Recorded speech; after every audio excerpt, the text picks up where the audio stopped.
Hello. Today I would like to tell you about the best strategies when buying a car. So, using cash, auto insurance, consumer awareness, and bargaining. One thing that we all know is that the car we have now is probably not going to be the car we're going to be driving for the rest of our life. So at some point, we're going to have to buy a new one. So with these 4 tips, I want to tell you how to buy the car the best way possible. Firstly, using cash, but you can't buy the car if you don't have cash in the first place. So, David Wheeliver of Money Under 30 states, if you're in the position of having cash on hand to purchase any large asset, such as a car, then why would you want to borrow money instead of just using the cash that you have? One way to save the money for this cash is called the sinking fund approach. Dave Ramsey states that whenever you come into any kind of income, that you should always set aside a certain amount of money, so that way when the time comes, the money that you have set aside has built up to the point where now you have the cash to buy the car that you wanted. Second thing is auto insurance. You're going to want to know what kind of insurance to have on your car before you even buy it, or else you're just going to be sitting there and you're not going to know what kind of insurance you want to have. So, Dave Ramsey states that having both comprehensive and collision is only beneficial to you when you're buying a very expensive car that is brand new, or else it's just not beneficial to have both of them on an older car, because comprehensive only covers the damage from weather or anything that was not related to an accident, whereas collision covers everything from an accident. So if you're going to buy an older used car, if it so happens to be in an accident, the damages that you're paying for from collision will probably cost more than the car itself when you bought it. So why waste spending the extra money on the insurance when it's just going to cost you more than the car itself?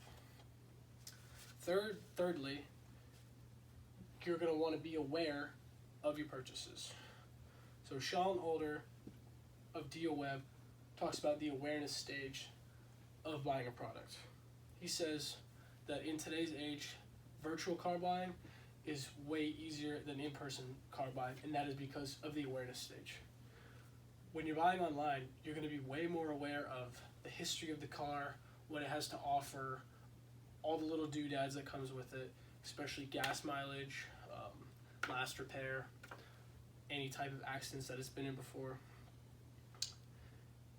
And seek counsel and impulse buying are very important to consumer awareness, because if you're not fully aware of the product that you want to buy, then you need to understand these 2 steps. So Dave Ramsey speaks on seeking counsel from a friend or a family member, and making sure that you are not impulse buying, because if you're impulse buying and you're not seeking counsel, then obviously you're not going to be completely fully aware of the product that you're going to buy.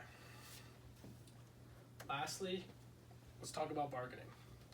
Moneycrashers.com speaks on the power of cash and how it can be an emotional power to it.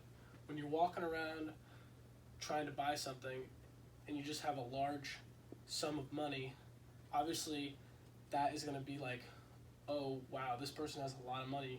Therefore, when you're going to try and bargain with that person is just going to want to get that sum of money quicker instead of getting the best price that they should. So therefore, you are going to get the better bargain because you have the power of the cash in front of you that person is going to want to take.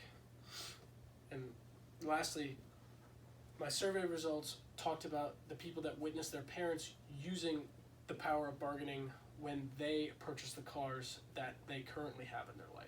Therefore, the power of bargaining and the power of cash really is a great strategy when buying a vehicle.